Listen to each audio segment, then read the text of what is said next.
Boa noite. Desde 2013, casos de dengue têm tomado conta dos noticiários no Brasil. Na Nova Alta Paulista, neste ano de 2019, novos casos já apareceram. Em Adamantina, 21 casos foram confirmados pela assessoria de imprensa da Prefeitura Municipal. E para falar sobre esse assunto, nós recebemos hoje nos estúdios da Unify, aqui no programa Conversa Aberta, Dr. Rogério Bravo. E para falar sobre este tema, sobre a dengue no município de Adamantina, eu recebo hoje nos estúdios do Conversa Aberta, aqui na Unify, o professor doutor Rogério Ivan Borghese Bravo. Ele é infectologista, professor da Unify, do curso de medicina, trabalha na rede pública aqui do município de Adamantina, também no consultório particular. E ele está hoje aqui. Professor, muito obrigado, boa noite. Obrigado por aceitar o nosso convite. Eu sei que o seu tempo é muito curto, muito escasso, mas o senhor teve uma boa vontade de vir aqui na Unify, para esclarecer as dúvidas sobre esse tema que está sendo tão discutido no nosso município. Boa noite, eu que agradeço o convite, de estar aqui. Eu acho que a oportunidade é honrosa, porque não só nós profissionais temos que esclarecer, como também prestar esclarecimento para a pessoa, principalmente que está aí fora na rua, o pessoal leigo que não tem ciência de como é que funciona a dengue, que acha que é uma simples doença, que na verdade não vem se mostrando isso. Então, é com gratificação que a gente tem essa oportunidade de esclarecer a população, Doutor, vamos começar.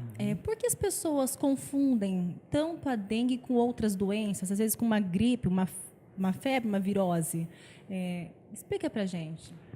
É porque é o seguinte, a dengue, como qualquer doença viral, ela faz parte de uma síndrome viral. O que eu quero dizer com isso? Eu quero dizer que nós temos sinais e sintomas, ou seja, o que as pessoas vão sentir quando adquirem uma infecção causada por um vírus, são muito semelhantes a de outras doenças virais. Como, por exemplo, se eu falar aqui que o paciente com dengue ele tem dor de cabeça, ele tem dor no corpo, ele tem mal-estar geral, ele tem dor atrás dos olhos, ele tem sintomas de cansaço, esgotamento físico. Se você aplicar isso às demais doenças virais, são sintomas muito comuns. Então, às vezes o diagnóstico, simplesmente com a sintomatologia, com o que o paciente sente, fica difícil você elucidar. Mas sempre tem alguns dados clínicos, alguns dados epidemiológicos, que favorecem você direcionar o seu diagnóstico. Professor, esses sintomas, eles podem estar separados e ser dengue, ou tem que ser um conjunto de sintomas? Porque eu estava no mercado ontem, na fila do açougue, e uma mulher comentando com o açougueiro que tinha 2 pessoas na casa, com dengue, porém ela também estava se sentindo mal, mas ela não estava com as pintinhas vermelhas pelo corpo, então ela estava achando que não era dengue. E aí, nesse caso, ela corre o risco ou não? Ou se não tiver pintinha, não é dengue? Como eu falei, a questão da pintinha que você está falando é o que a gente chama de exantema da dengue, Só o exantema da dengue, só para a ciência, ele ocorre em praticamente 50% só dos casos. Então, o que eu quero dizer? Nem toda a sintomatologia está presente em todos os casos. Então, lógico, agora, a dengue em si, ela vem com mais de uns sintomas, Existem sintomas prevalentes, que são que aparecem mais e que chamam a atenção para você pensar no caso de dengue, mas normalmente você tem sintomas associados, E lembrar que a dengue é uma doença que ela varia desde casos com poucos sintomas até casos extremamente graves com potencial a óbito, a letalidade, é morrer o nosso paciente.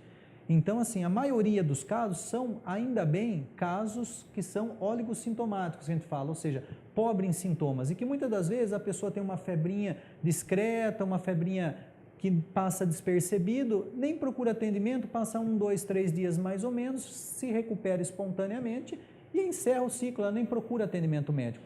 Agora, aquelas pessoas que vêm com febre alta, entendeu? Dor atrás dos olhos de forte intensidade, uma dor no corpo imensa, que faz com que o paciente, que a gente chama que a dengue é conhecida como febre quebra-ossos. Por quê? Porque literalmente quebra o osso.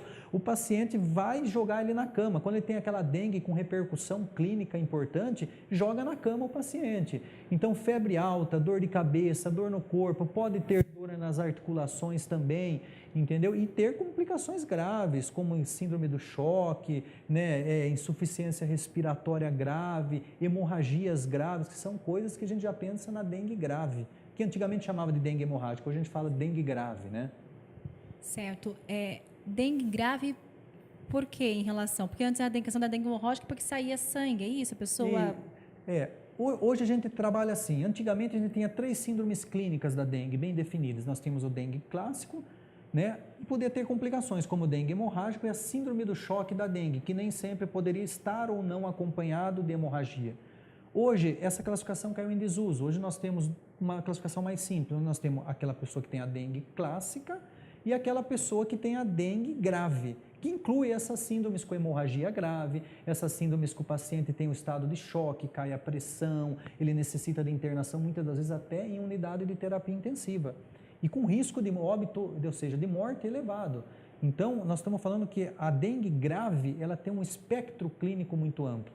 Desde sinais e sintomas que vai internar o paciente numa enfermaria, ele vai passar por esse período e melhorar, e por situações extremamente graves, com hemorragias de grande quantidade, ou mesmo com estados de choque, onde o paciente perde todo o controle orgânico dele e ele evolui para falência de órgãos, tá? Com um ponto em detalhe, o choque da dengue, quando bem tratado e precoce, ele tem e feito o tratamento precoce, ele tem um prognóstico, uma melhor chance de sobrevida do que aqueles choques mais graves. Então, se nós segurarmos bem e dar o primeiro atendimento bem, a chance de ter um choque que é temporário da dengue, ele sair e sobreviver é enorme, que dura em torno de 24, 48 horas de gravidade. Depois a tendência é o paciente melhorar progressivamente se ele não evoluir para uma falência de órgão mais grave, né? Então, identifiquei alguns sintomas. O senhor aconselha o paciente já procurar o posto de saúde ou, no caso, pronto-socorro? Eu falo assim, aonde ele tiver melhor acesso. Quando nós estamos numa epidemia de dengue, já desde janeiro para cá, eu falo assim, nem sempre a gente consegue ter todas aquelas condições de atendimento nas unidades de saúde. E mais, se a gente pegar o fluxograma de atendimento da dengue no Ministério da Saúde, nós temos classificações de grupos de risco, entendeu? Ou melhor, grupos prioritários de atendimento, A, B, C, D, entendeu? Conforme sintomas e sinais de gravidade do paciente. Então, aqueles que não estão se sentindo bem e que têm o que a gente chama de sinais de alarme, sinais de alerta, esses devem imediatamente procurar até preferencialmente uma unidade de atendimento emergencial, porque é uma emergência. Dengue e sinais de alerta é uma emergência, não é um atendimento ambulatorial eletivo. Então, a gente sabe, o que muda o prognóstico da dengue é a identificação das dengues graves e dar o substrato de atendimento o mais precoce possível para diminuir essa margem de complicação. Em relação a levar a pessoa a óbito, demora muito para chegar a casos assim, de levar a óbito, por exemplo, 3, 4, 5 dias? Tem a questão também da plaqueta que abaixa, que o pessoal tem que controlar? Sim, o que funciona mais ou menos dessa maneira, não tem um tempo específico, né, para você falar assim, no 5º dia, no 6º dia da doença. Lembrando que a dengue é uma doença febril aguda, de causa viral, entendeu? Nós temos 4 tipos de vírus, né, o dengue 1, 2, 3 e 4, e que depende muito o quê? Do período de defervescência da febre, ou seja, quando a febre acaba. Na consciência da pessoa leiga, ela fica feliz quando acaba a febre, ela acha que resolveu. Não, é onde começam os problemas da dengue. Então, o sintoma inicial da dengue, o primeiro dia, o marco inicial da dengue é o primeiro dia de febre. É o sintoma inicial. Quando você tem a defervescência da febre, que pode durar essa febre até 7 dias na dengue, mas normalmente uma média de 2 a 4 dias a febre. É na parada da febre que vem as complicações, que é os riscos de hemorragia, o extravasamento de líquido das veias, né, que faz com que a pessoa fique inchada, com que a pessoa tenha queda do consumo de plaqueta. Por quê? A dengue se assemelha muito como um quadro de infecção, de sepse, que a gente fala, né? Onde você tem uma cadeia de inflamação muito grande no organismo, e isso faz com que tenha todas as complicações da dengue, queda de plaqueta, dilatação dos vasos, tá? E isso extravasa líquido, diminui produção de plaqueta, aumenta o risco de comprometimento dos fatores de coagulação, e aí as hemorragias, os derrames que tem na dengue, como acúmulo de líquido no pulmão, na barriga, então todos sinais de gravidade. Então, muitas das vezes a pessoa não percebe esses sinais de gravidade, que são sutis. E aí o bom treinamento da equipe de saúde, dos profissionais que estão prestando esse atendimento, identificar o que a gente chama dos sinais de alerta, sinais de alarme, para que você classifique esse grupo prioritário de atendimento e evite chegar no óbito. Tá? Que chega, a gente sabe que existem formas extremamente catastróficas da dengue que evoluem com uma forma clínica de comprometimento muito rápido. Tá? E a gente perde o paciente muitas vezes por falhar no atendimento inicial. Doutor, em relação ao tratamento, depois de diagnosticado, como tratar as pessoas com dengue? O tratamento, ele não tem um tratamento específico, tá? Ele tem um tratamento sintomático.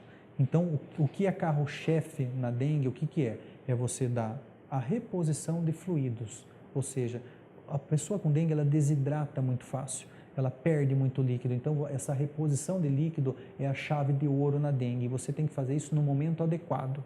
Tá? Além do uso de sintomáticos, remédio para febre, remédio para o mal-estar, remédio para náusea, para vômito, os antitérmicos que eu estou falando, os antieméticos, para contornar esses sintomas. Mas basicamente o carro-chefe é a grande hidratação do paciente, tá? Obedecendo as regras de hidratação e os grupos que tem que ser hidratado. Então, lembrando, pessoal, nada de se medicar em casa, né? Com certeza. De pirona, então, nem se fala. O pessoal está com dengue, o pessoal já... aquele negócio da dipirona, né? Ou você tem antitérmico, ou você usa paracetamol ou dipirona. A gente sabe que muitas das vezes, até as pessoas que não são alérgicas, não têm contraindicações, a dipirona tem um efeito até mais benéfico do que a questão do paracetamol, né? Em questão do porquê? Porque o fígado também é um órgão que indiretamente o vírus da dengue ataca. E a gente sabe que o problema do uso de cargas muito grandes de paracetamol pode comprometer o fígado.